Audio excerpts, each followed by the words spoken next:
आज हम पढ़ने वाले हैं पाठनीति क्वेश्चन नंबर 7।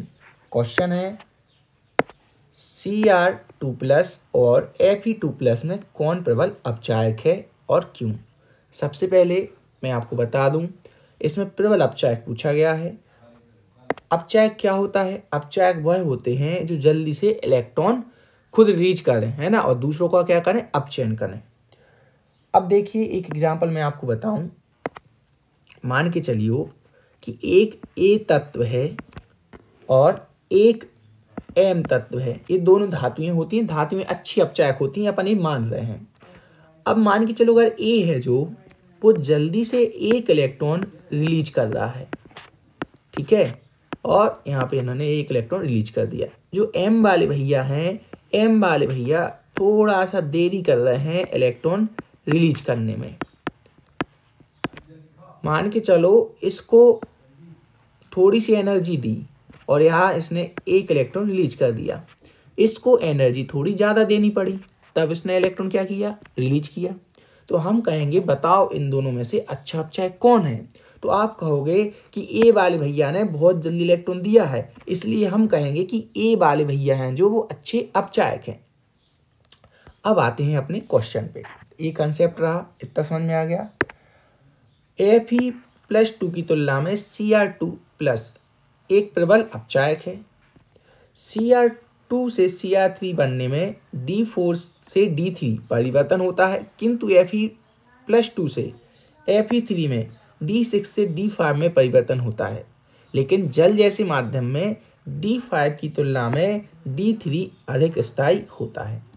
अब आपको इसमें से केवल दो ही चीज़ें समझ में नहीं है, ये D6 से D5 क्या है और D4 से D3 क्या है।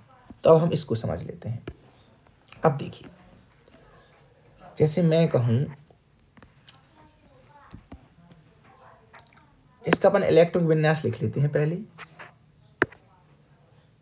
देखिए जो Cr2+ है, अगर ये अच्छा अपचायक होगा तो क्या करेगा, एक इलेक्ट्रॉन रिलीज करेगा। तो Cr2+ से क्या बन जाएगा, Cr3+।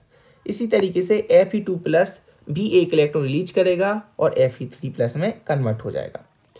एक बात हमेशा याद रखिए, कोई तत्व तभी इलेक्ट्रॉन लेता है या इलेक्ट्रॉन देता है जब वो पहले से और अधिक स्थायी हो। मैंने आपको पिछले एग्जाम्पल बताया था, आप 50,000 की जॉब कर रहे हैं, अगर आपके पास ऑफर आएगा 80,000 का, तभी आप कन्वर्ट होंगे दूसरी जॉब में। अन्यथा अगर आपसे कोई कहेगा कि भाई हम 30,000 रुपये दे रहे, तो आप नहीं जाएंगे। तो ऐसे ही इनका है, सब सेम ही होता है। तो Cr2+ Cr3 में कब कन्वर्ट होगा, अगर वो और अधिक स्थायी होगा तो वो जल्दी कन्वर्ट हो जाएगा। ऐसे ही Fe+2 का है। अब ये दोनों क्या है, अपचायक तो हैं, लेकिन कौन प्रबल अपचायक है ये हमें ज्ञात करना है। तो ये ज्ञात करेंगे हम इलेक्ट्रॉनिक विन्यास के आधार पर। जैसे देखिए यहाँ Cr2+ का इन्होंने इलेक्ट्रॉनिक विन्यास लिखा हुआ है। अगर हम Cr का इलेक्ट्रॉनिक विन्यास लिखें तो यहाँ क्या लिख देंगे, 3d5 4s1। अब ये क्या है, Cr2+ है।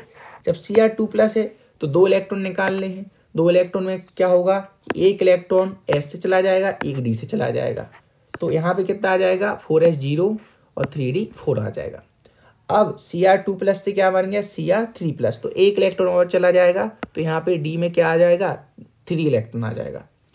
इसके बाद इसी तरीके से अगर हम देखें, जो Fe2+ है, Fe2+ का इलेक्ट्रॉन विन्यास कुछ इस तरीके का रहेगा। आपको दो इलेक्ट्रॉन निकाल देने हैं तो सीधे S से दो इलेक्ट्रॉन निकल जाएंगे।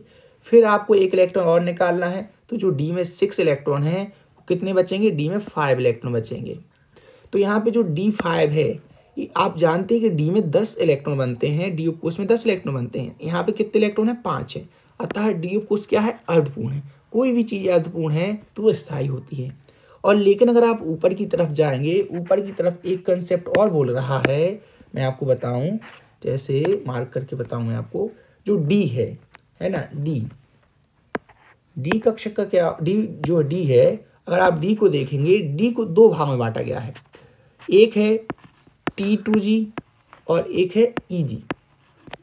ठीक है, आपने जब कोऑर्डिनेशन कंपाउंड पढ़ेंगे, उपसर्जक यौगिक पढ़ेंगे, तब आपको पता चल ही जाएगा। EG में कितने रहते हैं, 2 कक्षक रहते हैं, और T2G में कितने रहते हैं, 3। तो यहाँ पर अगर आप देखेंगे कि जो डी है इसमें कितने हैं, 3 इलेक्ट्रॉन हैं। कितने हैं, 3, 1 2 3। तो इसमें मैक्सिमम कितने आएंगे, 6, और ऊपर आएंगे 4, मतलब 10 होगा इस तरीके से।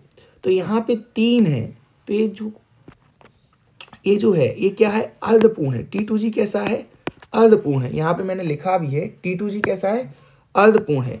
ये अर्धपूर्ण है तो ये भी क्या है, स्थायी है। अब दोनों अर्धपूर्ण है, ये भी अर्धपूर्ण है, ये भी अर्धपूर्ण है, लेकिन हमने यहाँ पे आपको मेंशन किया है कि जो जल जैसे माध्यम है, जल जैसे माध्यम में D5 की तुलना में D3 अधिक स्थायी होता है। मतलब यहाँ पे जो T32G है ये अधिक स्थायी होगा। अगर आप डिटेल सॉल्यूशन की बात करें तो डिटेल सॉल्यूशन में क्या है, प्रबल अपचायक वह होता है जो जल्दी से इलेक्ट्रॉन रिलीज कर दे। Cr2 प्लस Fe+2 की तुलना में प्रबल अपचायक होता है। जलीय माध्यम में T32G D5 की तुलना में अधिक स्थायी होता है। ये हमने आपको रीजन बता दिया और यहाँ पे हमने आपको साइन बता दिया है ना। इनके E0 मानों से भी यह स्पष्ट किया जा सकता है। अगर आप सारणी देखेंगे, आपने सारणी पढ़ी होगी, तो सारणी में जो मानक लेखभाव लिखे रहते हैं उनसे भी हम डिसाइड कर सकते हैं कि कौन अच्छा अपचायक है।